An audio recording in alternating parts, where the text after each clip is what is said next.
नमस्ते बच्चों, ये है सन 2024 हिंदी का पेपर। सेट है 801 एचबी। आइए इनके प्रश्नों को हल करते हैं कि कैसा पेपर आया था सन 2024 में। पहला है बहुविकल्पी प्रश्न दिया है। शुक्ल युग के लेखक बताना है। राम प्रसाद निरंजनी, माखनलाल चतुर्वेदी, यशपाल और सदल मिश्र दिया है।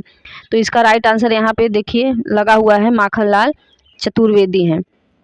दूसरा है गुनाहों का देवता रचना की विधा बतानी है। तो गुनाहों का देवता रचना विधा क्या है? इसका उपन्यास है। सी इसका राइट आंसर है। और गुनाहों का देवता रचना किसकी है? तो ये धर्मवीर भारती की है। तीसरा क्वेश्चन है किशोरी लाल गोस्वामी की रचना। तो किशोरी लाल गोस्वामी की रचना है इंदुमती। डी इसका राइट आंसर है। चौथा क्वेश्चन है कि ध्रुव स्वामिनी के लेखक कौन है? दिया है जयशंकर प्रसाद, जगदीश चंद्र माथुर, राम कुमार वर्मा और मोहन राकेश। तो ध्रुव स्वामिनी के लेखक हैं जयशंकर प्रसाद।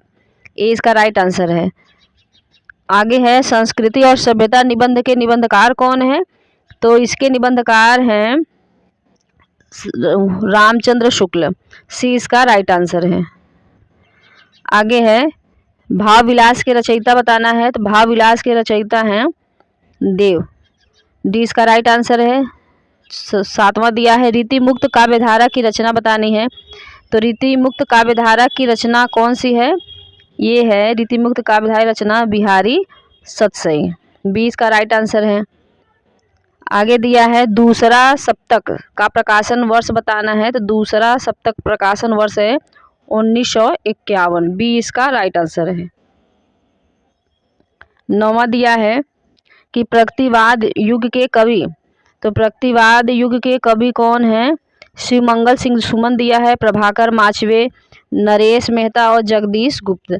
तो शिवमंगल सिंह सुमन इसका राइट आंसर है ए।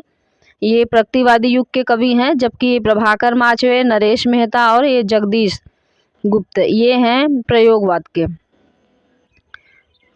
10वां क्वेश्चन है महादेवी वर्मा की रचना बतानी है। तो पथ का साथी, सी इसमें सही निशान लगा हुआ है। पथ का साथी महादेवी वर्मा की रचना है।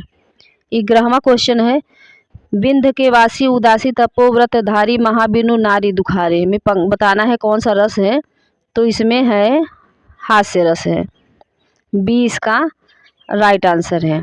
12वां क्वेश्चन कि जहाँ उपमेय में उपमान की समानता प्रकट की जाए वहाँ अलंकार कौन सा होता है? तो इसमें कौन सा अलंकार है? 12वें में उपमा अलंकार है। ए इसका राइट आंसर है। और 13वां क्वेश्चन सोरठा छंद के दूसरे और चौथे चरण में मात्राएं बतानी है। तो सोरठा में दोहा का उल्टा होता है। दोहा में 13-11 होता है, जबकि सोरठा में 11-13 होता है। 11-13 मतलब कि कौन सा इसका आंसर है? दूसरा और चौथा बताना है। दूसरे में होगा 13 और चौथे में भी होगा 13। तो ये डी इसका राइट आंसर है।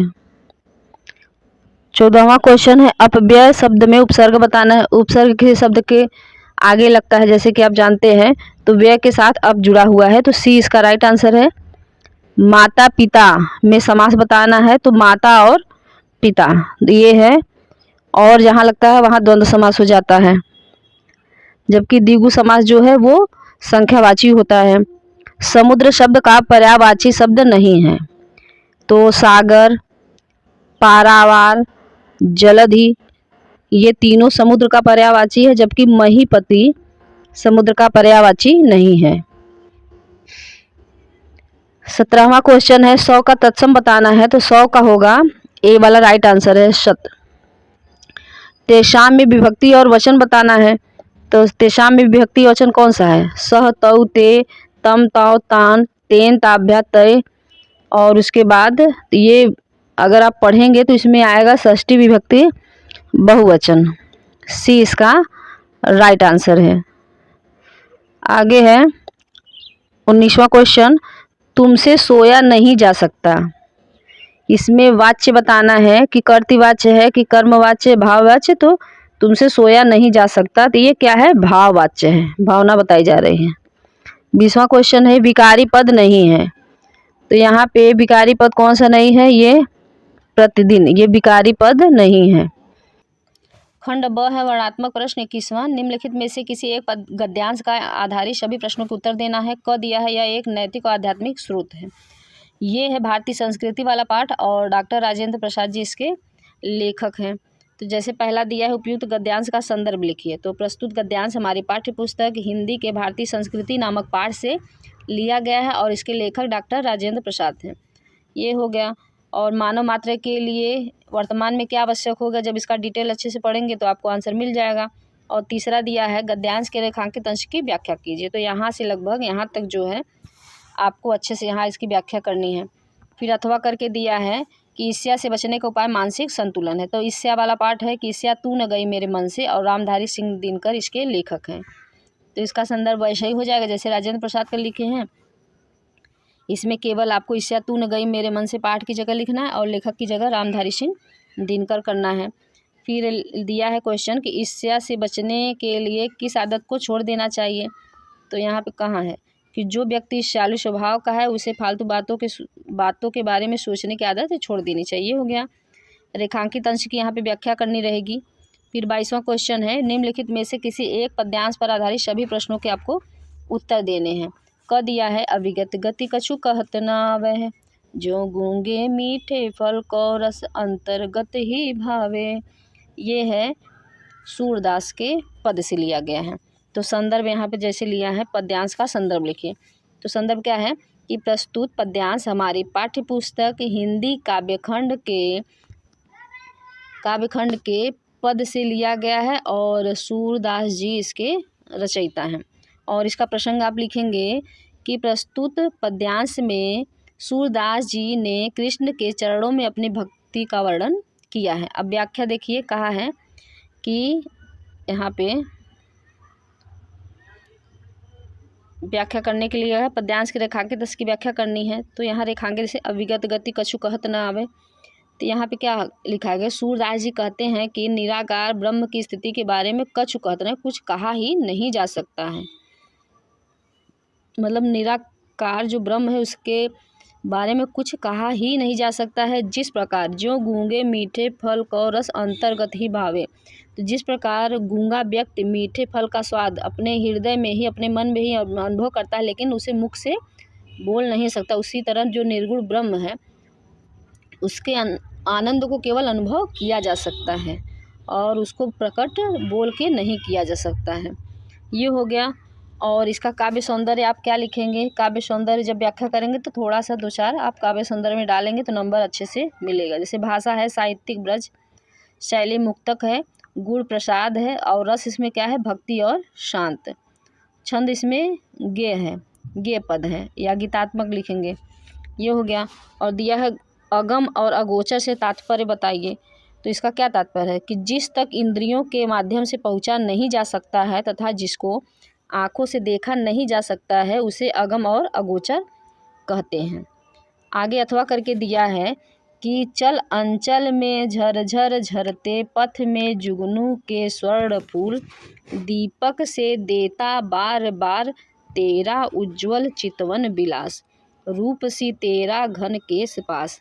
तो ये कौन सा है, ये है वर्षा सुंदरी के प्रति वाला पाठ और महादेवी वर्मा द्वारा ये रचित है। तो क्या है इसका संदर्भ, यही लिख देंगे आपका जैसे पहला दिया है संदर्भ लिखें कि प्रस्तुत पद्यांश हमारी पाठ्य पुस्तक हिंदी के काव्यखंड के वर्षा सुंदरी के प्रति नामक पाठ से लिया गया है और इसकी कवयित्री महादेवी वर्मा जी हैं। और प्रसंग में क्या लिखेंगे इसके तुरंत कि इस पद्यांश में वर्षा का सुंदरी के रूप में सजीव चित्रण यहाँ पे किया गया है। फिर दिया है रेखांकित अंश की आप व्याख्या कीजिए। तो जैसे यहाँ रेखांकित अंश की व्याख्या कीजिए, यहाँ पे रेखा खींची नहीं गई है लेकिन यहाँ पे बीच में कहीं रहेगा तो आप रेखांकित अंश की यहाँ पे व्याख्या करेंगे तो आपका हो जाएगा। जैसे इसमें लिखा ना कि चल अंचल में झरझर झरते पथ में जुगनू के स्वर्ण फूल। तो यहाँ महादेवी वर्मा कह रही हैं वर्षा को संबोधित करते हुए कि हे वर्षा सुंदरी, कि तुम्हारे चंचल आंचल से, तुम्हारे चंचल अंचल माने चंचल आंचल से पथ माने रास्ते में, तुम्हारे चंचल आंचल से रास्ते में जुगनू रूपी सोने के फूल झर रहे हैं, झरझर झर रहे हैं और दीपक से देता बार बार तेरा उज्ज्वल चितवन बिलास। और बादलों में चमकती बिजली, जो बादलों में चमकती हुई बिजली है तुम्हारी क्या है, उज्ज्वल दृष्टि है। और जब तुम अपनी ऐसी सुंदर दृष्टि से नज़र डालती हो, जब चितवन माने दृष्टि, जब तुम अपने दृष्टि से, सुंदर दृष्टि से इस किसी प्रकार नज़र डालती है तो वह दीपक के समान जगमगाने लगते हैं। हे वर्षा सुंदरी, हे वर्षा सुंदरी, तेरे बादल रूपी घने केस बहुत ही सुंदर प्रतीत हो रहे हैं। अब इसमें पूछा है कि प्रस्तुत पद्यांश में रस और अलंकार बताना है। तो इसमें रस कौन सा है, इसमें रस है श्रृंगार, और अलंकार इसमें क्या है, पुनरोक्ति प्रकाश और रूपक अलंकार। पुनरोक्ति प्रकाश कहाँ बनेगा कि यहाँ जहाँ बार बार दिया है और ये झरझर दिया है, यहाँ पे पुनरोक्ति मतलब बार बार शब्द आया है, दोहराया है वही शब्द को। और जबकि रूपक अलंकार कहाँ बनेगा, यहाँ जुगनू के स्वर्ण फूल, जुगनू रूपी सोने के सुनहरे फूल या सोने के फूल, ये हो गया। आगे है 23वां है दिए गए संस्कृत गद्यांश में से किसी एक का संदर्भ सहित हिंदी में अनुवाद कीजिए। तो क दिया है विश्वस्य स्रष्टा ईश्वर एक एव इति भारतीय संस्कृते मूलम।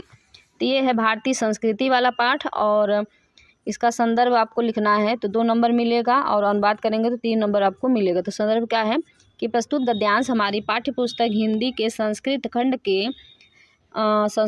के भारतीय संस्कृति नामक पाठ से लिया गया है। और इसका अनुवाद क्या है कि विश्व के रचयिता ईश्वर एक ही है, ऐसा भारतीय संस्कृति का मूल है। विभिन्न मतों को मानने वाले विविध नामों से एक ही ईश्वर को भजते हैं। अग्नि, इंद्र, करीम, रहीम, राम और जैन, बुद्ध, ईसा, अल्लाह इत्यादि नामों से एक ही ईश्वर हैं। उसी ईश्वर को लोग गुरु ऐसा भी मानते हैं। इसलिए सभी मतों में समभाव और सम्मान हमारी संस्कृति का संदेश है। अथवा करके फिर दिया है क्या कि एकदा बहवः जना धूमयानम आरुह्य नगरम प्रति गच्छन्ति स्म। तो ये है प्रबुद्धो ग्रामीण वाला पाठ। और देखिए इसका अनुवाद क्या है, संदर्भ जैसे ऊपर का लिखे इसका भी संदर्भ लिखेंगे कि एक बार बहुत से लोग रेलगाड़ी पे चढ़कर नगर की ओर जा रहे थे। उनमें कुछ ग्रामीण और कुछ शहरी थे। तो मौन स्थिति में उनमें से एक शहरी ग्रामीण का उपहास करते हुए कहा, ग्रामीण आज भी पहले की भांति अशिक्षित और अज्ञानी हैं, न उनका विकास हुआ है और न हो सकता है। उनके ऐसी बातों को सुनकर कोई चतुर ग्रामीण बोला, सभ्य शहरी आप ही कुछ बोलिए, क्योंकि यह तो ही माने क्योंकि आप शिक्षित हैं और बहुत ज्ञानी हैं। 24वां दिया है दिए गए श्लोकों में से किसी एक श्लोक का संदर्भ सहित हिंदी में अनुवाद कीजिए। तो दिया है धान्या नाम उत्तमम दाक्ष्यम। तो ये है जीवन सूत्राणी वाला पाठ। इसका संदर्भ बनेगा प्रस्तुत श्लोक हमारी पाठ्य पुस्तक हिंदी के संस्कृत खंड के जीवन सूत्राणी नामक पाठ से उद्धृत है। अब इसका अनुवाद देखिए क्या है कि धान्य माने होता है अन्न, तो अन्नों में उत्तम उदारता है और धनों में उत्तम शास्त्र है, लाभों में उत्तम निरोग है और सुखों में उत्तम तुष्टि माने संतोष है। अथवा करके दिया ख कि कोकिल यापय दिवसान तावद बिरसान करील बिटपेशु यावत इल अलिमाल को अपि रसाल समूल्यशति। तो हे कोयल, ये है अनुक्ति विलासा वाला पाठ। तो संदर्भ जैसे आगे वाले के लिखे थे जीवन सूत्राणी को वैसे ही लिखना है इसका भी। कि अब देखिए इसका अनुवाद क्या लिखेंगे आप कि हे कोयल, जब तक अलिमाल माने भौरा, जब तक बौरों से युक्त कोई आम का पेड़ लहराने नहीं लगता, यापय माने तब तक, वीरस माने नीरस दिनों को करील के वृक्ष पर बिताओ। ये है इसका। आगे है 25वां कि अपने पठित खंड काव्य के आधार पर प्रश्नों में से किसी एक का उत्तर देना है। तो ये आपका ये है अंग वाला ज्योति जवाहर खंड काव्य, जवाहरलाल नेहरू की चारित्रिक विशेषताओं का प्रकाश डालना है, या ये ज्योति जवाहर खंड काव्य की कथा वस्तु आपको लिखनी है। आगे दिया है 26वां क्वेश्चन कि जीवन परिचय किसी का एक का लिखना है और एक रचना लिखनी है। राजेंद्र प्रसाद का दिया है आचार्य रामचंद्र शुक्ल का भगवत स्वरूप उपाध्याय, और ख में दिया है एक कवि का जीवन परिचय और उनकी रचना। सूरदास का दिया है मैथिली शरण गुप्त और महादेवी वर्मा। 27वां क्वेश्चन दिया है, अपनी पाठ्य पुस्तक के संस्कृत खंड की पाठ्य वस्तु से कंठस्थ कोई एक श्लोक आपको लिखना है जो प्रश्न पत्र में नहीं आया है, और है छात्रावास की जीवन शैली विषय पर अपने मित्र को पत्र लिखना है, या विद्यालय में खेल कूद की सामग्री की ओर ध्यान दिलाते हुए प्रधानाचार्य को एक प्रार्थना पत्र लिखना है। 29वां क्वेश्चन है कि निम्नलिखित में से किन्हीं दो प्रश्नों के उत्तर आपको देने हैं कि श्वेत केतु कहाँ से, श्वेत केतु कौन था, पुरुराज किसके साथ युद्ध किया, पुरुराज ने किसके साथ युद्ध किया, चंद्रशेखर अपना नाम क्या बताएं, और भूमि गुरुतरा की मस्ती, तो भूमि से अधिक श्रेष्ठ क्या है, ये है। तो इन पाठों को अच्छे से पढ़ेंगे आप। आगे दिया है निबंध की जीवन में विज्ञान का महत्व, भारत में आतंकवाद और समस्या, छात्र और अनुशासन, आज़ादी का अमृत महोत्सव। कोड है इसका 801 HE। आइए इसके प्रश्नों को हल करते हैं। तो आइए देखते हैं बहुविकल्पी प्रश्न में क्या दिया हुआ है।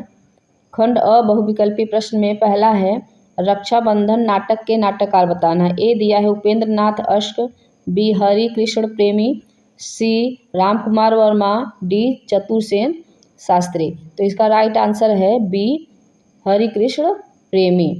दूसरा क्वेश्चन दिया है रामधारी सिंह दिनकर की रचना क्या है। ए दिया है संस्कृति के 4 अध्याय, बी साहित्य और कला, सी अनंत आकाश, डी इंद्रजाल। तो इसका राइट आंसर है रामधारी सिंह दिनकर की रचना है संस्कृति के 4 अध्याय। ए इसका राइट आंसर है। तीसरा दिया है राग दरबारी रचना के उपन्यासकार बताना है। ए दिया है कमलेश्वर, बी श्रीलाल शुक्ल, सी यज्ञ, डी नरेश मेहता। तो इसका राइट आंसर है बी श्रीलाल शुक्ल। चौथा क्वेश्चन है शुक्ल युग के अन्य नाम कौन कौन से हैं। दिया है प्रसाद युग, प्रेमचंद युग, छायावाद युग और डी इनमें से सभी। तो शुक्ल युग को इन तीनों नाम से जाना जाता है, प्रसाद युग, प्रेमचंद युग, छायावाद युग। तो राइट आंसर इसका कौन बनेगा, डी। डी इसका राइट आंसर है। पांचवा विष्णु प्रभाकर किस युग के कहानीकार हैं। ए भारतेंदु युग, बी छायावादी युग, सी द्विवेदी युग, डी इनमें से कोई नहीं। पांचवे का राइट आंसर है विष्णु प्रभाकर हैं, डी इसका राइट आंसर है इनमें से कोई नहीं। विष्णु प्रभाकर जो है वो आधुनिक काल के कहानीकार हैं। छठवां क्वेश्चन है भाव विलास के रचनाकार बताना है। ए दिया है केशवदास, बी देव, सी पद्माकर, डी मतीराम।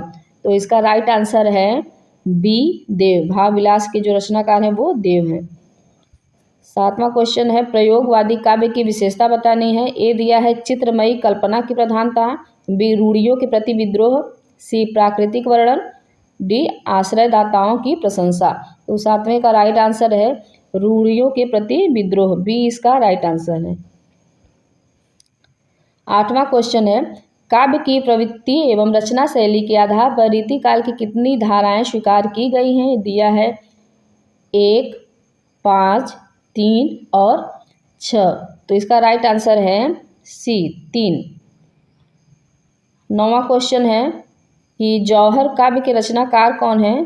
ए श्याम नारायण पांडे, बी राम नरेश त्रिपाठी, सी सुमित्रा नंदन पंत, डी धर्मवीर भारती। तो इसका राइट आंसर है 9वें का श्याम नारायण पांडे। ए इसका राइट आंसर है। 10वां क्वेश्चन है चिदंबरा के रचनाकार कौन है। ए जयशंकर प्रसाद, बी सूर्यकांत त्रिपाठी निराला, सी सुमित्रा नंदन पंत, डी महादेवी वर्मा। तो 10वें का राइट आंसर है सुमित्रा नंदन पंत, सी इसका राइट आंसर है। 11वां है पुनि पुनि मुनि उकसहि अकुलानी, देखि दशा हर गन मुस्काही। इसमें रस बताना है। तो दिया है वीर रस, हास्य रस, करुण और वात्सल्य रस। तो यहाँ मुस्कुराने का देखिए लिखा है पुनि पुनि मुनि उकसहि अकुलानी, देखि दशा हर गन मुस्कानी। तो इसमें होगा 20 का राइट आंसर है, इसमें हास्य रस है। 12वां क्वेश्चन है आहुति सी गिर पड़ी चिता पर चमक उठी ज्वाला सी। इसमें अलंकार पूछा है। ए दिया है अनुप्रास, बी उपमा, सी श्लेष, डी रूपक अलंकार। तो 12वें का राइट आंसर है उपमा अलंकार। सा से सी जहाँ रहता है उपमा अलंकार की पहचान है। 13वां क्वेश्चन दिया है, दोहा छंद का ठीक उल्टा छंद कौन सा होता है? दोहा का उल्टा सोरठा होता है, तो सी इसका राइट आंसर है। 14वां दिया है, अनुरूप शब्द में प्रयुक्त उपसर्ग बताना है। तो जैसे कि आप जानते हैं कि उपसर्ग किसी शब्द के आगे लगता है, तो रूप के आगे अनु लगा है, सी इसका राइट आंसर है। 15वां क्वेश्चन है, राम कृष्ण में कौन सा समास है? दिया है अव्ययी भाव समास, द्वंद्व समास, कर्मधारय समास और तत्पुरुष समास। तो यहाँ पे होगा राम और कृष्ण, तो द्वंद्व समास है, ये बी इसका राइट आंसर है। 16वां दिया है, वायु समीर बयार का पर्याय बताना है। तो ये किसका पर्यायवाची है? तो ये है हवा का, सी इसका राइट आंसर है। तस्मय शब्द में विभक्ति एवं वचन बताना है। तो तस्मय में विभक्ति कौन सा है? चतुर्थी विभक्ति एक वचन है, ए इसका राइट आंसर है। 18वां क्वेश्चन है, संदेहपूर्ण कथन को कहते हैं। ए साधारण वाक्य, बी प्रश्नवाचक वाक्य, सी संदेहात्मक वाक्य और डी दिया है नकारात्मक वाक्य। तो संदेहपूर्ण कथन है तो उसमें संदेहात्मक वाक्य होगा, सी इसका राइट आंसर है। 19वां है, मैं पत्र लिखूंगा, वाक्य का कर्मवाच्य यहाँ बनाना है। ए दिया है मेरे द्वारा पत्र लिखा जाएगा, बी मुझे पत्र लिखना है, सी मैं पत्र लिख रहा हूँ और डी मुझे पत्र लिखना था। तो कर्मवाच्य बनेगा ए इसका राइट आंसर, मेरे द्वारा पत्र लिखा जाएगा। 20वां क्वेश्चन है, स्थानवाचक क्रिया विशेषण है इसमें से, प्रतिदिन, आसपास, बहुत और स्वयं। तो इसका राइट आंसर है बी आसपास, ये स्थानवाचक क्रिया विशेषण है। खंड ब है वर्णनात्मक प्रश्न। पहला दिया है, निम्नलिखित गद्यांश पर आधारित दिए गए प्रश्नों के उत्तर दीजिए। मानव मन सदा से ही अज्ञात के रहस्यों को खोलने और जानने समझने को उत्सुक रहा है। ये है जयप्रकाश भारती द्वारा लिखित पानी में चंदा और चांद पर आदमी। तो पहला दिया है, उपयुक्त गद्यांश के पाठ और लेखक का नाम लिखिए। पाठ का नाम है पानी में चंदा और चांद पर आदमी और लेखक हैं जयप्रकाश भारती जी। फिर आपको दूसरा दिया, रेखांकित अंश की व्याख्या कीजिए। तो आपको रेखांकित अंश की यहाँ पे व्याख्या करनी है। यहाँ से जहाँ तक वह नहीं पहुँच सकता था, वहाँ वह कल्पना के पंखों पर उड़कर पहुँचा। तो यहाँ पे आप इसका व्याख्या क्या लिख सकते हैं कि मनुष्य का जो मन होता है हमेशा से ही अज्ञात, मतलब जो ज्ञात नहीं है उन रहस्यों को खोलने के लिए और उनको जानने समझने के लिए उत्सुक रहता है। और मनुष्य की पहुँच जहाँ तक नहीं होती या मनुष्य जहाँ तक नहीं पहुँच पाता है, वहाँ वह कल्पना के पंख लगाकर उड़ने का प्रयास करता है। ये हो गया। फिर दिया है, प्रथम अंतरिक्ष यात्री कौन था? तो यहाँ देखिए दिया है, इसी गद्य में से आपको खोजना रहेगा। तो यहाँ पे दिया है, प्रथम अंतरिक्ष यात्री बनने का गौरव यूरी गागरिन को प्राप्त हुआ था। तो प्रथम अंतरिक्ष यात्री कौन था? Yuri Gagarin. ये हो गया। अथवा करके दिया है कि हिंदी में प्रगतिशील साहित्य का निर्माण हो रहा है, उसके निर्माता यह समझ रहे हैं कि उनके साहित्य में भविष्य का गौरव निहित है। ये है पद्मलाल पुन्नालाल बख्शी द्वारा रचित क्या लिखूं वाला पाठ। तो यहाँ पे क्या है, उपयुक्त गद्यांश के पाठ और लेखक का नाम लिखिए। पाठ का नाम है क्या लिखूं और लेखक हैं पद्मलाल पुन्नालाल बख्शी जी। रेखांकित अंश की आपको व्याख्या कर देनी है यहाँ से यहाँ तक वाली। फिर तीसरा क्वेश्चन पूछा है कि दूर के ढोल सुहावने होते हैं का तात्पर्य स्पष्ट कीजिए। तो दूर के ढोल सुहावने का अर्थ है दूर की चीज़ें ज़्यादा पसंद आती हैं। ये हो गया। आगे है दूसरा क्वेश्चन, निम्नलिखित पद्यांश पर आधारित दिए गए प्रश्नों के उत्तर दीजिए। चरण कमल बंदो हरिराई, जा की कृपा पंगु गिरलंघ, अंधे को सब कुछ दर्शाई। ये है सूरदास वाला पाठ है और पद पाठ है सूरदास द्वारा रचित है। तो इसका पहले क्या पूछा है, उपयुक्त पद्यांश का संदर्भ लिखिए। तो संदर्भ इसका बनेगा, प्रस्तुत पद्यांश हमारी पाठ्य पुस्तक हिंदी के काव्य खंड में संकलित पद शीर्षक से लिया गया है, जिसके रचयिता सूरदास जी हैं। और संदर्भ के नीचे पैरा चेंज करके आपको प्रसंग इसी में लिखना है कि इस पद्य में भक्त कवि सूरदास ने श्री कृष्ण की महिमा का वर्णन करते हुए उनके चरणों की वंदना की है। तो यहाँ पे हो गया। और फिर कहा रेखांकित अंश की व्याख्या करनी है। तो क्या होगा कि हे ईश्वर, मैं आपके चरण कमल रूपी चरणों की वंदना करता हूँ। आपकी कृपा से पंगु माने लंगड़ा, गिरी माने पर्वत को लांघ सकता है, अंधे को सब कुछ दिखाई देने लगता है, बहरू सुने बहरा सुनने लगता है, गूंग पुन बोले गूंगा फिर से बोलने लगता है, रंक चले सिर छत्र, जो रंक मतलब गरीब होता है वह सिर पर छत्र धारण कर लेता है। फिर सूरदास स्वामी करुणामय, बार बार बंदो तिह पाए। सूरदास जी कहते हैं कि हे करुणामय स्वामी, मैं बार बार आपके चरणों में वंदना करता हूँ। ये हो गया। आपको अपने से ही जब व्याख्या इसमें पूछेगा तो अपने से ही इसमें काव्य सौंदर्य थोड़ा सा लिख देना है कि भाषा है इसकी साहित्यिक ब्रज, शैली मुक्तक, छंद गेय पद, रस भक्ति, शब्द शक्ति, लक्षणा, अलंकार में रूपक आएगा और पुनरुक्ति प्रकाश आएगा, क्योंकि बार बार की आवृत्ति हुई है इसलिए। यहाँ पे देखिए फिर है तीसरा को है कि बार बार बंदो तिहपाई में पूछा है अलंकार, तो इसमें अनुप्रास अलंकारों का ब की आवृत्ति बार बार हुई है इसीलिए। ये हो गया है। आठवां है अगर धीरे चलो वह तुम्हें छू लेगी, दौड़ो तो छूट जाएगी नदी, अगर ले लो साथ। ये है केदारनाथ सिंह इसके कवि हैं और पाठ का नाम है नदी। तो पद्यांश इसमें दिया है, संदर्भ लिखिए। तो प्रस्तुत पद्यांश हमारी पाठ्य पुस्तक हिंदी काव्यखंड के नदी नामक पाठ से लिया गया है और इसके कवि केदारनाथ सिंह जी हैं। फिर आगे दे रेखांकित अंश, तो इस पाठ को अच्छे से अगर नदी वाला पाठ पढ़ेंगे तो आप इसकी व्याख्या अच्छे से लिख लेंगे। तीसरा है कि उपयुक्त पद्यांश में नदी किसका प्रतीक बताया गया है, तो नदी यहाँ पे सभ्यता का प्रतीक बताया गया है। तीसरा है निम्नलिखित संस्कृत गद्यांश का संदर्भ सहित हिंदी में अनुवाद कीजिए। तो ये है वाराणस्याम प्राचीन कालादेव गेहे गेहे विद्या दिव्य ज्योति द्योतते। ये वाराणसी वाला पाठ है, पहला ही है, तो वाराणसी पाठ को आप अच्छे से पढ़िएगा। तो यहाँ संदर्भ इसका क्या है, प्रस्तुत गद्यांश हमारी पाठ्य पुस्तक हिंदी के संस्कृत खंड के वाराणसी नामक पाठ से उद्धृत है। तो यहाँ पे संदर्भ लिखेंगे तो दो यहाँ पे वाराणसी के ऐतिहासिक महत्व का वर्णन किया गया है, प्रसंग में लिख सकते हैं। तो आपको अच्छे नंबर 2 नंबर आपको आराम से मिल जाएगा। तो आइए अनुवाद देखेंगे, अनुवाद लिखेंगे। आपको यहाँ पे देखिए 3 नंबर दिया है, 3 नंबर मिलेगा। तो यहाँ अनुवाद है वाराणस्याम मतलब वाराणसी में, प्राचीन कालादेव मतलब प्राचीन काल से ही, गेहे गेहे मतलब घर घर में, विद्याया विद्या की, दिव्यम मतलब दिव्य ज्योति, द्योतते माने प्रकाशित हो रहे, विद्या की दिव्य ज्योति प्रकाशित हो रहे, अधुना अपि अत्र संस्कृत वाग्धारा सततम प्रवति, आज भी यहाँ संस्कृत वाणी की धारा लगातार बह रही है, जना नाम ज्ञानश्च वर्धते और लोगों के ज्ञान को बढ़ा रही है। अत्र अनेके आचार मूर्धन्या विद्वांस वैदिक वाङ्मयस्य अध्ययन अध्यापने च इदानीं निरता। यहाँ अनेक आचार्य श्रेष्ठ विद्वान वैदिक साहित्य के अध्ययन और अध्यापन में इस समय लगे हुए हैं। ये वाराणसी वाला पाठ। फिर दिया है यहाँ पे अलछेंद्र सिकंदर, तो वीर वीरेण पूज्यते वाला पाठ। तो जैसे वाराणसी संदर्भ लिखे हैं वैसे इसका लिख के वहाँ पे वीर वीरेण पूज्यते पाठ के नाम पे डाल दीजिएगा। तो देखिए इसका अनुवाद क्या है कि सिकंदर कहता है भारतम एक राष्ट्रम इति तव वचनम विरुद्ध, भारत राष्ट्र एक है, यह तव माने तुम्हारा वचन या कथन गलत है।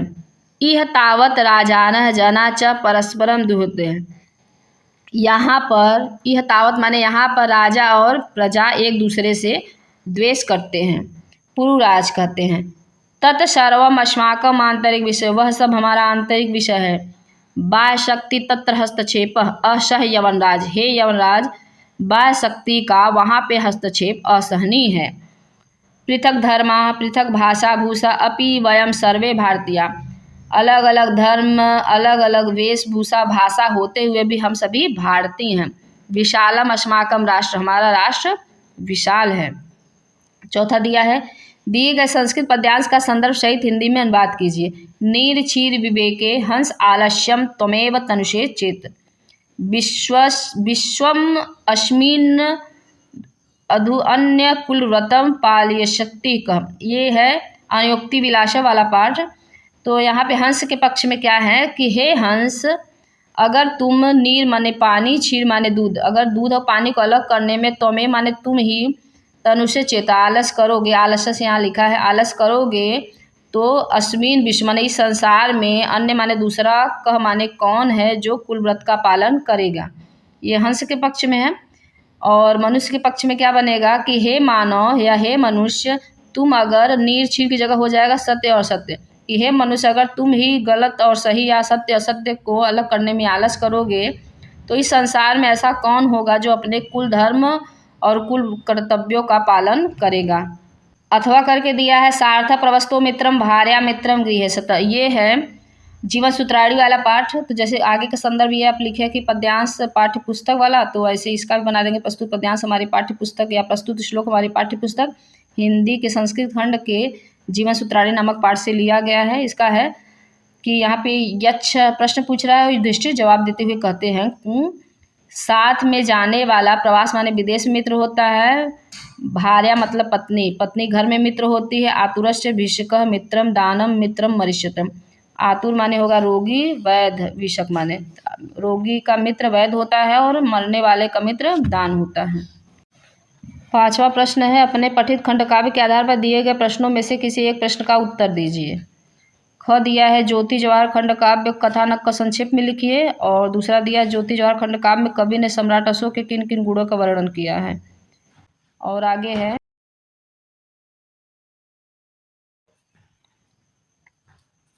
6वां दिए गए लेखकों में से एक लेखक का जीवन परिचय और उनकी रचना लिखनी है। पद्मलाल पुन्नालाल बख्शी का है, रामधारी सिंह दिनकर, डॉक्टर राजेंद्र प्रसाद। और ख में दिया है एक कवि का जीवन परिचय लिखिए, उनकी रचना मैथिली शरण गुप्त, रसखान और महादेवी वर्मा का दिया है, अशोक वाजपेयी का दिया है। 7वां है अपने पाठ्य पुस्तक में से कंठस्थ श्लोक लिखना है जो इस प्रश्न पत्र में नहीं आया है। वाद विवाद 8वां दिया वाद विवाद प्रतियोगिता प्रथम स्थान पाने पर चचेरे भाई को बधाई देते हुए पत्र लिखना है, या अपने गली मोहल्ले में नालियों की समुचित सफाई के लिए नगर निगम के स्वास्थ्य अधिकारी को पत्र लिखना है। 9वां क्वेश्चन है कि सुवर्णस्य कीम मुख्य दुखम, सोने का मुख्य दुख क्या है। दूसरा दिया है कीर्ति केन वर्धते है, यश किसके द्वारा बढ़ता है। वाराणसी नगरी कहाँ पर स्थित है। फिर दिया है आरूढ़ी कौन था। 5वां दिया है चंद्रशेखर स्वगृह, चंद्रशेखर ने अपना घर क्या बताया। और फिर 10वां क्वेश्चन क्या है निबंध लिखना है एक पर। एक दिया है किसी यात्रा का वर्णन करना है, नई शिक्षा नीति के बारे में बताना है, इंटरनेट, आत्मनिर्भर भारत, पुस्तकालय से लाभ। तो इन निबंधों को अच्छे से पढ़ लीजिएगा। आइए इसके बहुविकल्पी प्रश्नों को हल करते हैं और सारे देखते हैं, जितने भी प्रश्न हैं उसके सॉल्यूशन देखते हैं। तो ये सारे अगर आप जितने भी पेपर हैं आप सन 2024 के पेपर कोड अगर वो सब अच्छे से पढ़ लेंगे तो पेपर में उसमें से ही क्वेश्चन बनना है। और जो जो लेसन से बार बार क्वेश्चन पूछा गया है उस अगर लेसन को आप अच्छे से पढ़ेंगे तो वहीं से आपकी तैयारी अच्छे नंबर वाली हो जाएगी। आइए इसके बहुविकल्पी प्रश्नों को हल करते हैं। खंड अ का बहुविकल्पी प्रश्न में पहला है कि वैदेही वनवास के रचनाकार कौन है। ए मैथिली शरण गुप्त, बी महादेवी वर्मा, सी अयोध्या सिंह उपाध्याय। तो सी इसका राइट आंसर है।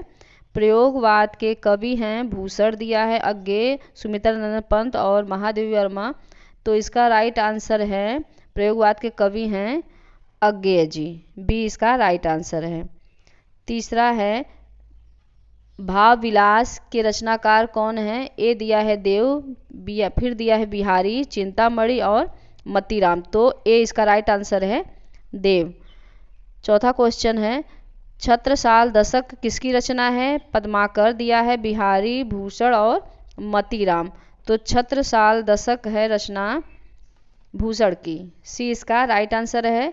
कला और बूढ़ा चांद के रचनाकार कौन है। दिया है नाम जयशंकर प्रसाद का, गिरिजा कुमार माथुर, सुभद्रा कुमारी चौहान और सुमित्रा नंदन पंत। तो कला और बूढ़ा चांद डी है सुमित्रा नंदन पंत जी का, डी इसका राइट आंसर है। छठवां क्वेश्चन है नीर का निर्माण फिर किस विधा की रचना है। दिया है जीवनी, आत्मकथा, रेखा चित्र और एकांकी। तो बी इसका राइट आंसर है आत्मकथा, और हरिवंश राय बच्चन जी इसके रचनाकार हैं। सातवां क्वेश्चन है निम्नलिखित में से शुक्ल युग के लेखक बताना है। तो मोहन राकेश, अमृत राय दिया है और श्याम सुंदर दास और कमलेश्वर नाम दिया है। तो शुक्ल युग के लेखक में सी इसका राइट आंसर है श्याम सुंदर दास जी हैं। आगे है आठवां क्वेश्चन निम्नलिखित कथनों में से कौन सा कथन सही है? ए दिया है शशांक के रचनाकार आचार्य रामचंद्र शुक्ल हैं। बी आकाशदीप कहानी के लेखक रामकुमार वर्मा हैं। सी दिया है भारतेंदु हरिश्चंद्र आलोचना साहित्य के जनक माने जाते हैं। और डी दिया है क्या भूलूं क्या याद करूं निबंध के लेखक जयशंकर प्रसाद जी हैं। तो इसका राइट आंसर है सी भारतेंदु हरिश्चंद्र आलोचना साहित्य के जनक माने जाते हैं। 9वां क्वेश्चन है कि परीक्षा गुरु किस विधा की रचना है? आत्मकथा दिया है, एकांकी, उपन्यास और रेखा चित्र। तो परीक्षा गुरु क्या है? ये एक उपन्यास है। सी इसका राइट आंसर है। 10वां क्वेश्चन दिया है बाण भट्ट की आत्मकथा के रचनाकार बताना है। नाम दिया है जयशंकर प्रसाद का, हजारी प्रसाद द्विवेदी, रांगेय राघव, धर्मवीर भारती। तो 10वें का राइट आंसर है कि बाण भट्ट की आत्मकथा हजारी प्रसाद द्विवेदी जी का है। तो 20 का राइट आंसर हो गया। 11वां क्वेश्चन है रस के कितने अंग होते हैं? दिया है तो ए दिया है 5, बी 4, सी 3, डी इनमें से कोई नहीं। तो रस के अंग कितने हैं? रस के अंग हैं 4, विभाव, अनुभाव, संचारी भाव और स्थायी भाव। 12वां क्वेश्चन दिया है पायो जी मैंने राम रतन धन पायो, पायो जी मैंने राम रतन धन पायो। इस पंक्ति में अलंकार कौन सा है? तो इसमें 12वां का आंसर क्या बनेगा? इसका है, इसमें दिया है उपमा, रूपक, उत्प्रेक्षा और यमक। तो इसका राइट आंसर है बी रूपक अलंकार। 13वां क्वेश्चन है सोरठा के पहले चरण में कितनी मात्राएं होती हैं? सोरठा जो है वो दोहा का उल्टा होता है। दोहे में 13-11 की मात्रा होती है और जबकि सोरठे में 11-13 की मात्रा होती है। तो इसमें पहला ही पूछा है, तो दोहा में हो गया 13, तो पहला गलत हो गया। 12 का गलत है और 16 तो चौपाई में होता है। और तो इसका राइट आंसर है सी 11। 14वां क्वेश्चन दिया है निर्दय शब्द में प्रयुक्त उपसर्ग बताना है। उपसर्ग किसी शब्द के आगे लगता है तो इसमें क्या बनेगा? निर, र जो ऊपर गया है वो आधा है, तो और नी छोटी की मात्रा लगी है, तो सी इसका राइट आंसर है 14वें का निर। 15वां क्वेश्चन है नील गाय में समास बताना है। दिया है कर्मधारय समास, द्वंद्व समास, द्विगु समास और बहुव्रीहि समास। तो नील गाय में बनेगा कर्मधारय समास, क्योंकि विशेषता गाय किस रंग की है? नीली, तो विशेषता वहां बताई गई है। 16वां क्वेश्चन है खेत का तत्सम रूप बताना है। ए दिया है भूमि, बी जमीन, सी क्षेत्र, डी पृथ्वी। तो खेत का तत्सम रूप जो होता है वो क्षेत्र होता है। सी इसका राइट आंसर है। 17वां क्वेश्चन है युष्मत शब्द का पंचमी विभक्ति बहुवचन का रूप बताना है। दिया है युष्माकम, युष्माशु, युष्मत और त्वत्। तो इसका राइट आंसर है सी युष्मत। 18वां क्वेश्चन है भाववाच्य में किसकी प्रधानता होती है? तो भाववाच्य में क्रिया की प्रधानता होती है। सी इसका राइट आंसर है। 19वां क्वेश्चन दिया है कि वाक्य के कितने तत्व होते हैं? वाक्य के 2 तत्व होते हैं। ए इसका राइट आंसर है। 20वां क्वेश्चन है अविकारी पद को अन्य किस नाम से जाना जाता है? दिया है अपव्यय, अव्यय, व्यय। तो इसका राइट आंसर है बी अव्यय पद। आगे है खंड बी वर्णनात्मक प्रश्न। दिया है पहला निम्नलिखित गद्यांश पर आधारित 3 प्रश्नों के उत्तर दीजिए। दिया है कुछ से होता है, यह केवल नीति और सद्वृत्ति का ही नाश नहीं करता बल्कि बुद्धि का भी क्षय करता है। तो ये है मित्रता वाला पाठ और आचार्य रामचंद्र शुक्ल जी इसके लेखक हैं। तो यहाँ पे दिया है गद्यांश का सारांश लिखिए। तो आप सारांश लिखेंगे कि क्या निकलेगा पूरे का, इस अच्छे से इसका अर्थ लिख लेंगे तो नंबर पूरा मिल जाएगा इसका। फिर दिया है रेखांकित अंश की व्याख्या करनी है, किसी से लेकर अपना यहाँ उठाती जाएगी तक। फिर दिया है सुदृढ़ बाहु का क्या अर्थ है? तो सुदृढ़ बाहु का अर्थ है मजबूत भुजा, ये आप लिखना है। आगे है अथवा करके दिया है ईर्ष्या से बचने का उपाय मानसिक अनुशासन है। जो व्यक्ति ईर्ष्यालु स्वभाव का है उसे फालतू बातों के बारे में सोचने की आदत छोड़ देनी चाहिए। ये है पाठ ईर्ष्या तू न गई मेरे मन से और रामधारी सिंह इसके लेखक हैं। तो पहला क्वेश्चन ही पूछा है कि उपयुक्त गद्यांश के पाठ का शीर्षक एवं लेखक का नाम लिखिए। तो इसका संदर्भ जैसे ये आप लिख लेंगे, जैसे इसका संदर्भ लिखना है आपको। प्रस्तुत गद्यांश हमारी पाठ्य पुस्तक हिंदी के मित्रता नामक पाठ से लिया गया है और इसके लेखक आचार्य रामचंद्र शुक्ल जी हैं। ये हो गया। और इसमें ईर्ष्या तू न गई मेरे मन से, इसका संदर्भ क्या लिखेंगे? प्रस्तुत गद्यांश हमारी पाठ्य पुस्तक हिंदी के ईर्ष्या तू न गई मेरे मन से नामक पाठ से लिया गया है और रामधारी सिंह दिनकर इसके लेखक हैं। आगे है दूसरा क्वेश्चन कि निम्नलिखित पद्यांश पर आधारित दिए गए 3 प्रश्नों के उत्तर दीजिए। दिया है रानी मैं जानी अजानी महापबि पाहन हूँ तो कठोर हियो है। तो ये कौन सा पाठ है? ये है वन पथ पर तुलसीदास द्वारा रचित है। दूसरा दिया है रेखांकित अंश की व्याख्या कीजिए। अगर आपको अर्थ आता रहेगा ठीक से तो आप इसकी व्याख्या अच्छे से कर लेंगे। इसकी व्याख्या करने के बाद आप इसमें लिख देंगे कि ये जैसे यहाँ पे सखियाँ आपस में बात कर रहे हैं कि मैं जानती हूँ कि रानी बहुत ही अज्ञानी है और जो उनका हृदय है वो पत्थर की तरह कठोर है। राज्य काजू अकाजू न जाने, राजा जो है राज्य कार्य नहीं जानते हैं और जिन्होंने अपनी पत्नी, तियको माने पत्नी होगा, जिन्होंने अपनी पत्नी के कहने पर ये कार्य किया है, ये हो जाएगा। उसके बाद इसमें लिखा है कि पद्यांश में ऐसी मनोहर मूर्ति ये किसके लिए प्रयुक्त किया गया है? तो ये राम जी के लिए प्रयोग किया गया है। फिर पूछा है इसमें कौन सा अलंकार है? तो इसमें अनुप्रास अलंकार है। और देखिए काव्य सौंदर्य, इसको अगर व्याख्या पूछा है तो उसमें पैरा चेंज करके आप अच्छे से काव्य सौंदर्य लिख लेंगे तो आपको नंबर अच्छे से मिल जाएगा। जैसे है काव्य सौंदर्य, इसका क्या बनेगा कि भाषा जो है इसमें ब्रज है, दूसरे वाले में कि भाषा ब्रज है और श्रृंगार रस है, शैली चित्रात्मक है और मुक्तक शैली है, छंद सवैया है, शब्द शक्ति लक्षणा है, गुण प्रसाद और माधुर्य है। ये हो गया। अथवा करके दिया है रण चेतक पर तलवार उठा रखता था भूतल पानी को, राणा प्रताप सिर काट काट करता था सफल जवानी को। ये है हल्दी घाटी वाला पाठ और श्याम नारायण पांडे इसके कवि हैं। तो इसमें पहला प्रश्न पूछा है उपयुक्त पद्यांश में कवि का शीर्षक नाम बताइए। तो पद्यांश में कवि का नाम है श्याम नारायण पांडे और शीर्षक का क्या नाम है? हल्दी घाटी। दूसरा क्वेश्चन पूछा है रेखांकित अंश की व्याख्या कीजिए। तो आप क्या लिखेंगे कि महाराणा प्रताप ने अपने घोड़े चेतक पर तलवार उठा। तो महाराणा प्रताप अपने घोड़े चेतक पर बैठकर तलवार उठा लिए हैं और अपने विरोधियों का संहार करना प्रारंभ कर दिया है और महाराणा प्रताप की सेना और मुगलों की सेना के बीच क्या हो रहा है? भयानक युद्ध हो रहा है। यहाँ पूरी कहानी ये लिखनी है क्योंकि 4 लाइन में इतना छोटा छोटा दिया है। तो यहाँ कहानी ये लिखनी है कि महाराणा प्रताप ने अपने घोड़े चेतक पर बैठकर तलवार उठा ली है और अपने विरोधियों का संहार करना प्रारंभ कर दिया है।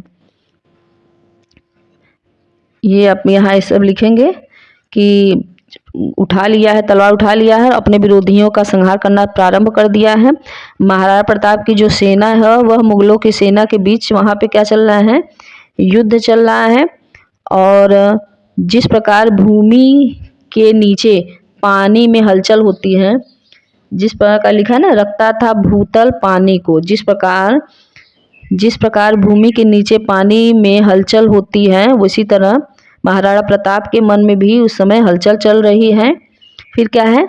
राणा प्रताप सिर काट काट। तो राणा प्रताप अपने मान सम्मान की रक्षा के लिए जो दुश्मन है उनके सिर को धड़ से अलग कर रहे हैं और करता सफल जवानी को, और अपनी जवानी को या तो अपनी जवानी की सार्थकता सिद्ध कर रहे हैं। फिर से क्या बनेगा? ये महाराणा प्रताप अपने घोड़े पर बैठकर तलवार उठा लिए हैं और अपने विरोधियों का संहार कर रहे हैं और महाराणा प्रताप की सेना मुगलों की सेना के बीच भयानक युद्ध चल रहा है।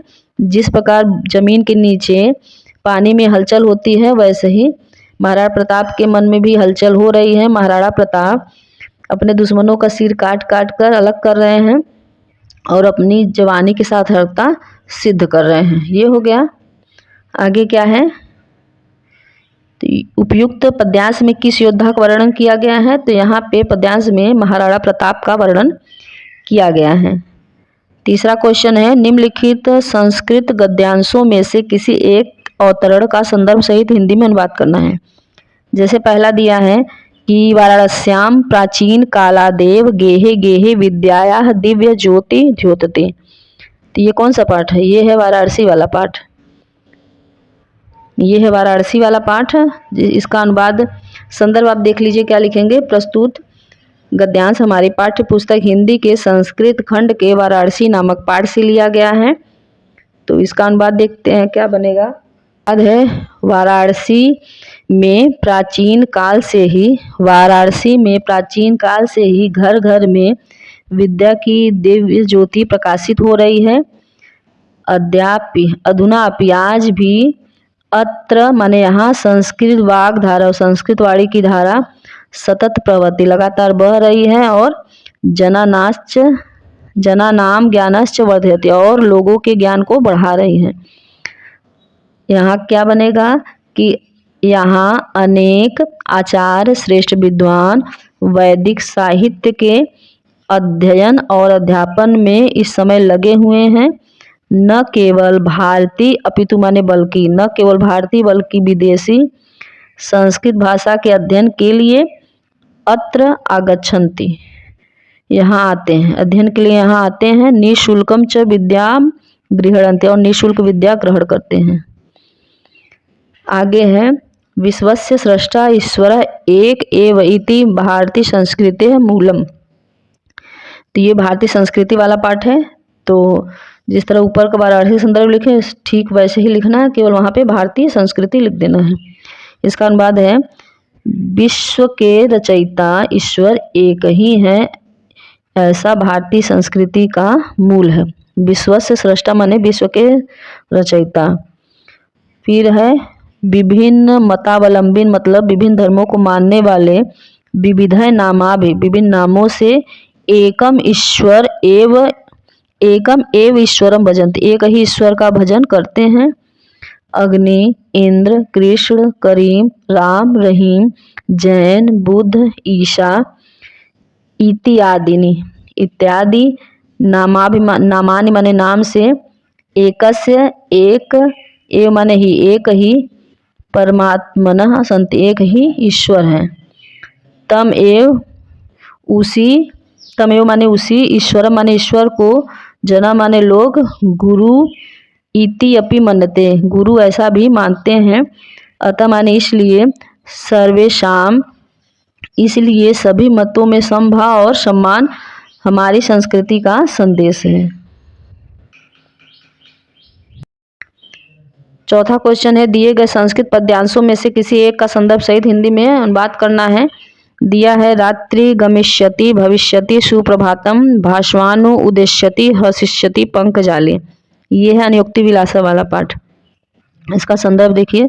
प्रस्तुत पद्यांश हमारी पाठ्य पुस्तक हिंदी के संस्कृत खंड के अनुयुक्ति विलासा नामक पाठ से लिया गया है। और ये भौरे के पक्ष में था। तो कमिलनी में बंद भौरा सोच रहा है, यहाँ पे कमिलनी में बंद भौरा सोच रहा है कि रात्रि गमिष्यति रात बीत जाएगी, भविष्यति सुप्रभात और सुंदर प्रभात होगा, भास्वानु उदेश्यति सूर्य उदय होगा, तो हसिष्यति पंकजाने तो कमल का समूह खिलेगा।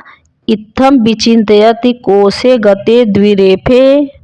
तो यहाँ पे क्या बनेगा इसका अर्थ कि इस प्रकार कोश गते माने कोश में बैठा या कोश कमल के पुट में बैठा हुआ भौरा सोच रहा था। विचिंतित माने सोच रहा था कि हा हंत हाय नलिनीम गजुजार कि हाय हाथी उसी कमिलनी को, नलिनी माने कमिलनी को उखाड़ ले गया।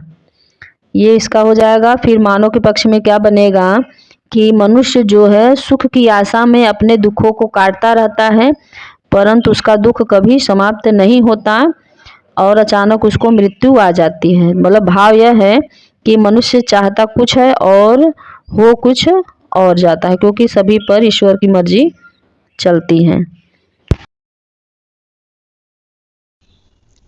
ये है श्वेत केतु आरूढ़ी संवाद वाला पाठ है। तो श्वेत केतु आरूढ़े या श्वेत केतु आरूढ़ी का पुत्र था तम अह पितोवाच, उससे पिता बोले श्वेत केतु वस ब्रह्मचर्य में वास करो। न वै सौम्य कि हे सौम्य अस्मत् कुलेन अनुनुच, हमारे कुल में वेदों का ज्ञाता ब्रह्म बंधु के समान कोई नहीं हुआ, अर्थात हमारे जितने पूर्वज वो सभी ब्रह्म बंधु हुए हैं या ब्रह्म ज्ञानी हुए हैं।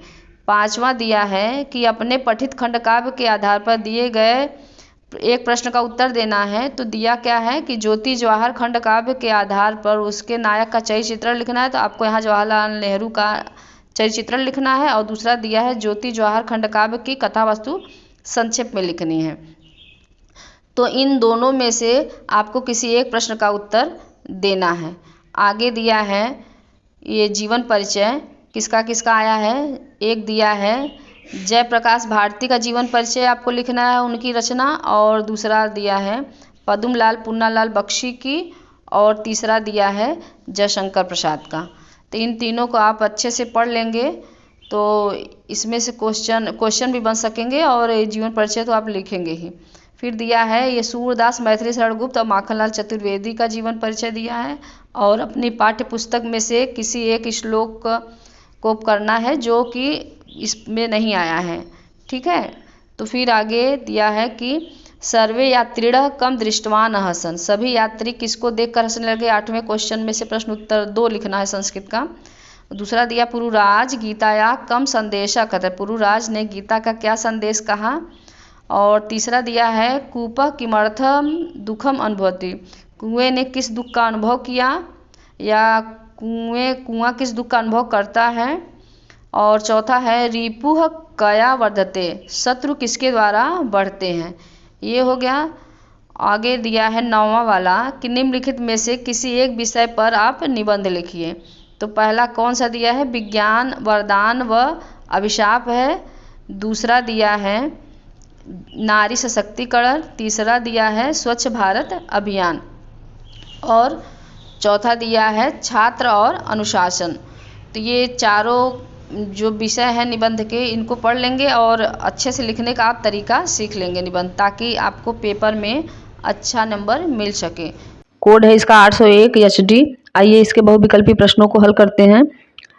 पहला प्रश्न है कि हिंदी साहित्य के श्रेष्ठ निबंधकार आलोचक एवं इतिहासकार के रूप में जाने जाते हैं। ए बालकृष्ण भट्ट, बी पद्मलाल पुन्नालाल बख्शी, सी रामचंद्र शुक्ल, डी इनमें से कोई नहीं। तो इसका राइट आंसर है रामचंद्र शुक्ल, सी इसका राइट आंसर है। दूसरा क्वेश्चन है महादेवी वर्मा द्वारा रचित रेखाचित्र बताना है। ए दिया है जिंदगी मुस्कुराई, बी अतीत के चलचित्र, सी दिया है गांव की सांझ, डी बाजे पायलिया के घुंघरू। तो इसका राइट आंसर है बी अतीत के चलचित्र। तीसरा क्वेश्चन है कोणार्क के रचनाकार हैं। ए जगदीश माथुर, बी राम कुमार वर्मा, सी जयशंकर प्रसाद, डी विष्णु प्रभाकर। तो तीसरे का राइट आंसर है ए जगदीश माथुर। चौथा क्वेश्चन है चलो चांद पर चलें के रचनाकार हैं। ए धर्मवीर भारती, बी जयप्रकाश भारती, सी यज्ञे, डी मोहन राकेश। तो चौथे का राइट आंसर है जयप्रकाश भारती। पांचवा क्वेश्चन है तूफानों के बीच रहना रचना की विधा बतानी है। ए कहानी, बी उपन्यास, सी एकांकी, डी रिपोर्टाज। तो पांचवें का राइट आंसर है ये है तूफानों के बीच रचना रिपोर्टाज है। छठवां क्वेश्चन है केशव दास किस काल के कवि हैं। ए आदिकाल, बी रीतिकाल, सी भक्तिकाल, डी आधुनिक काल। तो छठवें का राइट आंसर है केशव दास हैं रीतिकाल के कवि। सातवां क्वेश्चन भारत भारती के रचनाकार कौन है। ए मैथिली शरण गुप्त, बी भारतेंदु हरिश्चंद्र, सी माखनलाल चतुर्वेदी, डी सूरदास। तो 7वें का राइट आंसर है ए मैथिली शरण गुप्त। 8वां क्वेश्चन है कि भारतेंदु युग की समय अवधि यहाँ बतानी है। ए दिया है 1900 से 1928, बी दिया है 1868 से 1900 ईस्वी तक, फिर दिया है सी 1919 से 1936 ईस्वी तक, डी दिया 1800 से 1826 ईस्वी तक। तो इसका राइट आंसर है बी 1868 से 1900 ईस्वी तक। 9वां क्वेश्चन है सुमित्रा नंदन पंत की रचना नहीं है। ए दिया है ग्राम्या, बी स्वर्णधूलि, सी कामायनी, डी युगांत। तो इसमें राइट आंसर है सी कामायनी, क्योंकि कामायनी जो है जयशंकर प्रसाद की रचना है। 10वां क्वेश्चन दिया है रीति मुक्त काव्यधारा के कवि कौन है। ए बिहारी लाल, बी पद्माकर, सी केशव दास, डी घनानंद। तो इसका राइट आंसर है घनानंद, डी इसका राइट आंसर है। 11वां क्वेश्चन, हाँ रघुनंदन प्रेम परीते, तुम बिन जियत बहुत दिन बीते। उपयुक्त पंक्तियों में यहाँ पे रस बताना है। ए दिया है वीर रस, बी हास्य रस, सी करुण रस, डी रौद्र रस। तो इसका राइट आंसर है सी करुण रस। 12वां क्वेश्चन है जो आँखिनु सब देखिए आँख न देखी जाहे। उपयुक्त पंक्ति में कौन सा अलंकार है।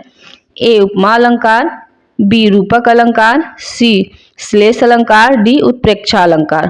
तो जो आँखिनो सब देखूं, तो ये है डी उत्प्रेक्षा अलंकार।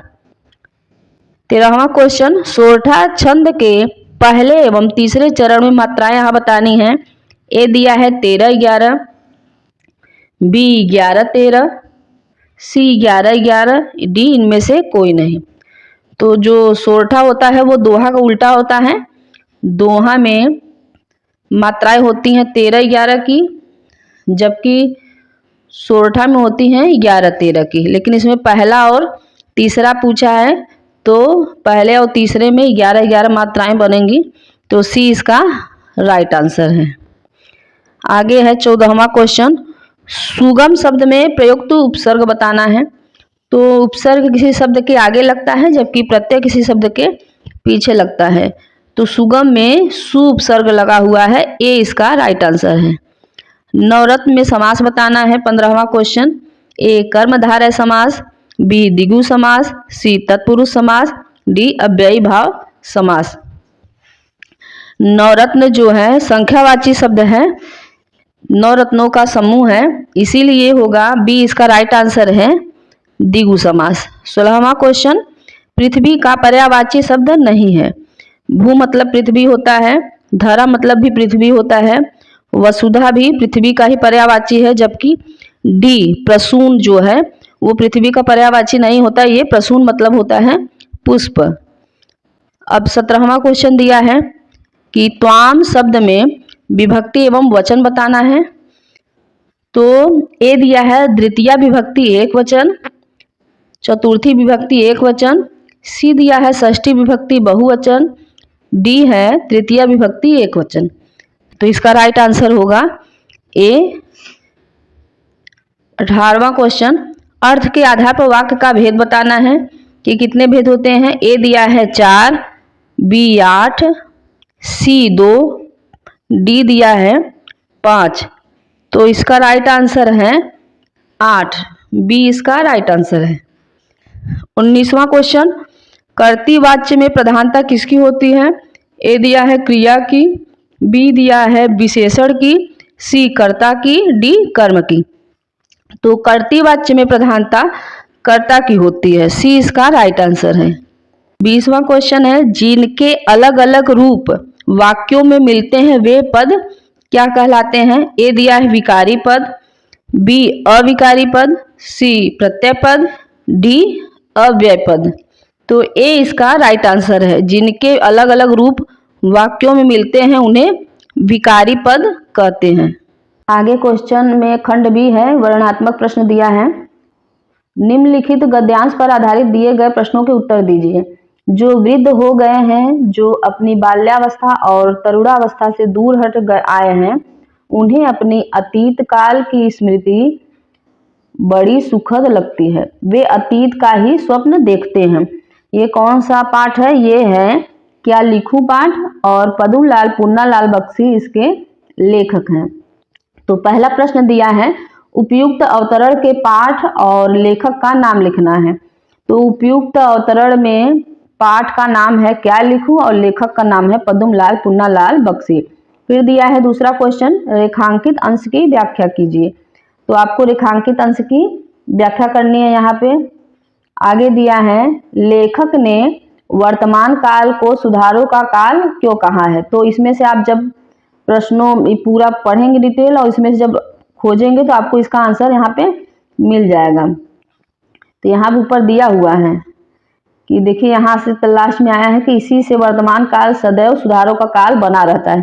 तो ऊपर जब पढ़ेंगे तो यहाँ आपको इसका कारण यहाँ पे मिल जाएगा। आगे क्वेश्चन दिया है अथवा करके कि ईर्ष्या का संबंध प्रतिद्वंदिता से होता है क्योंकि भिखमंगा करोड़पति से ईर्ष्या नहीं करता है। ये है ईर्ष्या तू न गई मेरे मन से, रामधारी सिंह दिनकर द्वारा लिखित है। इसमें भी पाठ का और लेखक का नाम बताना है। तो पाठ का नाम है ईर्ष्या तू न गई मेरे मन से और लेखक का नाम है रामधारी सिंह दिनकर। रेखांकित अंश की व्याख्या करनी है। लेखक के अनुसार प्रतिद्वंदिता का सकारात्मक पक्ष क्या है, ये दिया है। तो इसको पढ़ने के बाद ही आपको यहाँ आंसर मिल जाएगा आराम से। फिर दिया है कि दूसरा क्वेश्चन, निम्नलिखित पद्यांश पर आधारित 3 प्रश्नों के उत्तर दीजिए। मैया हो न चराय हो गाय, सिगरे ग्वाल घिरावत मोसो मेरे पाए पिराई। ये है सूरदास पाठ है, पद से ये लिया गया है। तो इसका संदर्भ क्या बनेगा? यहाँ पहला प्रश्न पूछा है कि उपयुक्त पद्यांश का संदर्भ लिखिए। तो प्रस्तुत पद्यांश हमारी पाठ्य पुस्तक हिंदी काव्यखंड के पद नामक पाठ से उद्धृत है और इसके कवि सूरदास जी हैं। या लिख सकते हैं कि प्रस्तुत पद्यांश महाकवि सूरदास जी द्वारा रचित सूर सागर महाकाव्य से हमारी पाठ्य पुस्तक हिंदी के काव्यखंड में संकलित पद शीर्षक से लिया गया है। रेखांकित अंश की यहाँ व्याख्या करनी है। दूसरे में इसे पूछा जो न पतियाही पूछी बलिदाऊ। अगर मुझ पर विश्वास नहीं है तो बलदाऊ भैया से पूछ लो। अपनी सौगंध दिलाकर यह सुनी माँ यशोदा ग्वालिन गारी देती रिसाई। तो माता यशोदा क्रोधित होकर माता यशोदा ग्वालों को गाली देने लगती हैं। ये है इसकी व्याख्या। तो अच्छे से पढ़ लेंगे तो इसको और अच्छे से लिख पाएंगे। तो यहाँ तीसरा क्वेश्चन दिया है बाल कृष्ण गाय चराने क्यों नहीं जाना चाहते। क्योंकि यहाँ कह रहे हैं, श्री कृष्ण कह रहे हैं कि सभी जो ग्वाले हैं उन्हें सभी लोग अपनी गाय को चरवाते हैं जिससे उनके पैर दर्द करने लगते हैं, इसीलिए श्री कृष्ण गाय चराने नहीं जाना चाहते हैं। अथवा करके दिया है चाह नहीं मैं सुरबाला के गहनों में गूथा जाऊं, चाह नहीं प्रेमी माला में बिंद प्यारी को ललचाऊं। ये है, पहले यहाँ अच्छा देखिए इसका आपको लिखना रहेगा। ये जब व्याख्या करेंगे आप थोड़ा बहुत काव्य सौंदर्य आपको लिख देना है अपने से, तो नंबर पूरा मिल जाएगा। जैसे ये वाले में मैया हो न चराही गाय में काव्य सौंदर्य क्या लिखेंगे आप? इसका भाषा है इसकी साहित्यिक ब्रज है, शैली मुक्तक है, रस इसमें भक्ति दिया है, गुण प्रसाद है और छंद जो है गयात्मक छंद है, गेय है और शब्द शक्ति लक्षणा है, अलंकार इसमें अनुप्रास आएगा। अब अथवा करके दिया है चाह नहीं मैं सुरबाला के गहनों में गूथा जाऊं। तो ये है पुष्प की अभिलाषा वाला पाठ है और माखनलाल चतुर्वेदी इसके कवि हैं। तो इसका भी संदर्भ वैसे ही लिखा जाएगा प्रस्तुत पद्यांश वाला करके सब इसमें लिख देंगे।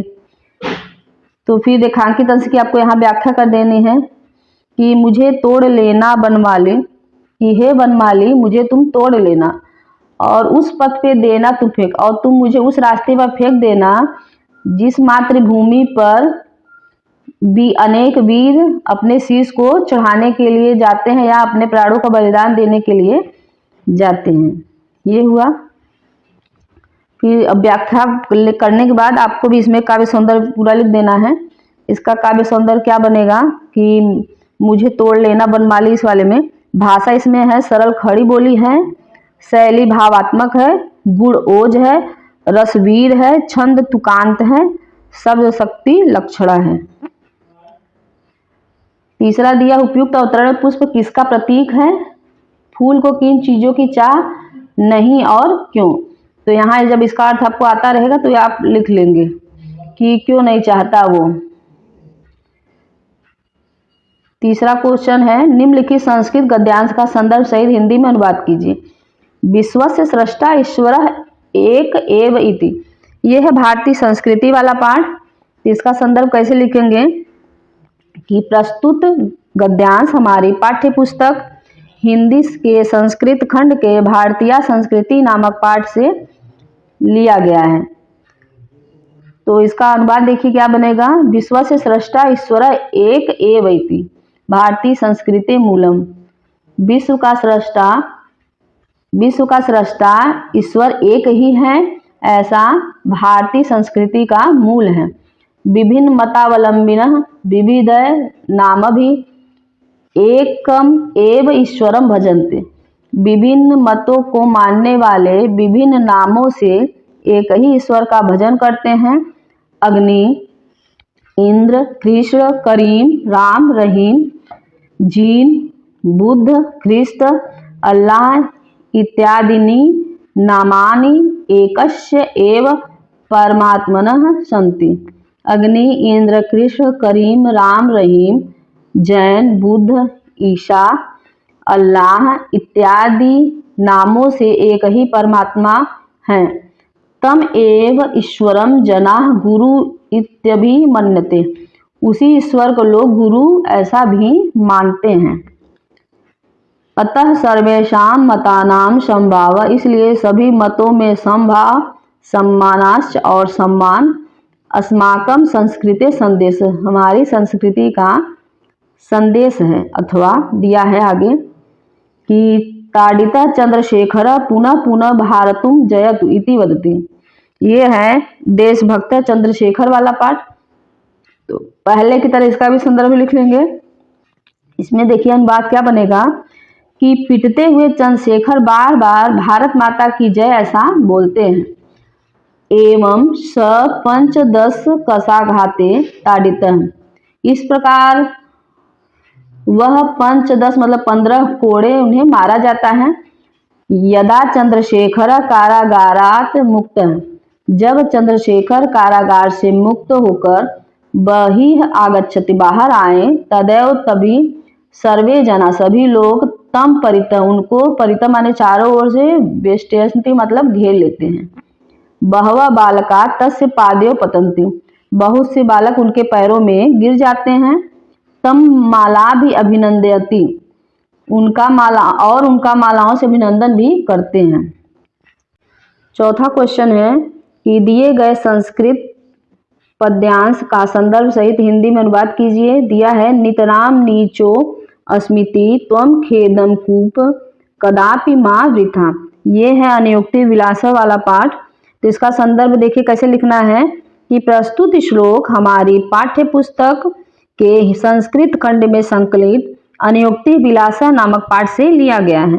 अब इसका हम अनुवाद देखेंगे कि क्या बनेगा कि नीतराम नीचो अस्मिति त्वम खेदम कूपम, तो हे कुएं, यह संबोधन वाला पाई लिखा बना है। तो ये बनेगा हे कुएं मैं अत्यधिक नीचा हूँ। नीचो मतलब यहाँ पे नीचा हूँ अर्थात गहरा हूँ, तो आपको ब्रैकेट में गहरा लिखना है, नीचा के बगल में गहरा। तो हे कुएं मैं अत्यधिक नीचा हूँ या गहरा हूँ,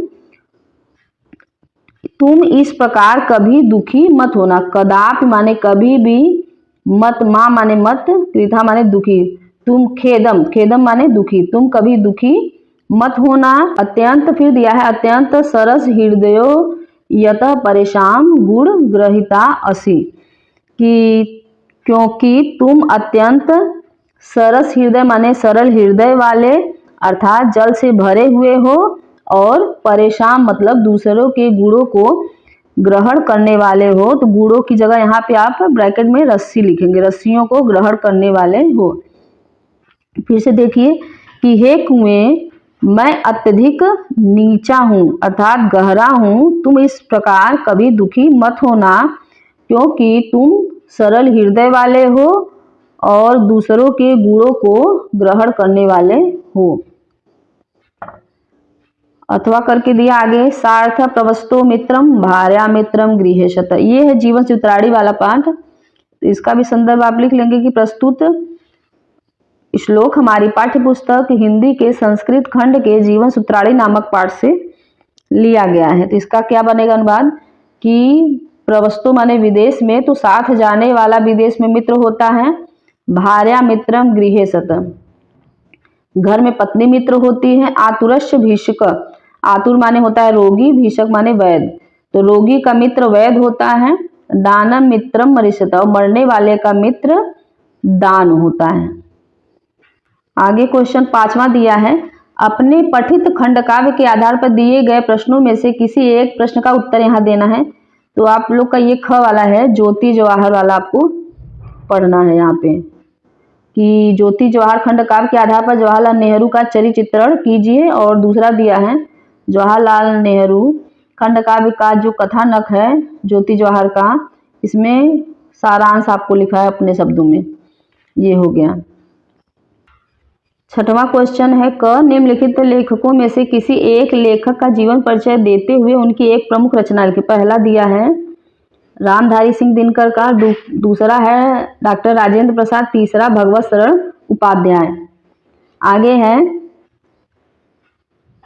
ख में निम्नलिखित कवियों में से किसी एक कवि का जीवन परिचय देना है और उनकी रचना लिखनी है। दिया है सुभद्रा कुमारी चौहान, मैथिली शरण गुप्त, बिहारी लाल का दिया है और केदारनाथ सिंह का दिया है। 7वां क्वेश्चन है, अपनी पाठ्य पुस्तक में से खंड कंठस्थ कोई एक श्लोक लिखना है। श्लोक आप 2-4 याद कर लेंगे तो हो जाएगा। फिर दिया है अपने निवास स्थान के आसपास मोहल्ले की नालियों की समुचित सफाई के लिए नगर जनपद के स्वास्थ्य अधिकारी को पत्र लिखना है। पत्र को भी परीक्षा के लिए पढ़ लीजिएगा क्योंकि पत्र भी कंफर्म नंबर दिलाता है। आगे अथवा करके दिया है कि अपने विद्यालय के प्रधानाचार्य को छात्रवृत्ति के लिए आवेदन पत्र लिखना है। तो यहाँ पे देखिए पत्र है छात्रवृत्ति पे, तो इसको पढ़ना है आपको। ये आसपास मोहल्ले की नाली की सफाई वाला, इन दोनों को अच्छे से पढ़िएगा। 9वां क्वेश्चन दिया है, संस्कृत का प्रश्न उत्तर है, भूमे गुरुतरम कीम अस्ति। ये जीवन सूत्राणी वाला पाठ है, उसके प्रश्न उत्तर यहाँ पे हैं। विद्या केन वर्धते, विद्या से क्या बढ़ता है। कीम केन वर्धते वाला पाठ है। और दिया है चंद्रशेखर का, से चंद्रशेखर कौन था। चौथा दिया है वाराणसी, वाराणस्याम नगरयाम कति विद्यालय, तो ये हो गया वाराणसी वाला पाठ, तो यहाँ पे हो जाएगा। 10वां क्वेश्चन दिया है कि निम्नलिखित विषयों में से किसी एक विषय का निबंध लिखना है। देखिए लास्ट क्वेश्चन है कि पहला दिया है पर्यावरण, पर्यावरण प्रदूषण की समस्या समाधान, इंटरनेट, छात्र तथा अनुशासन, किसी एक त्योहार का वर्णन और नई शिक्षा नीति।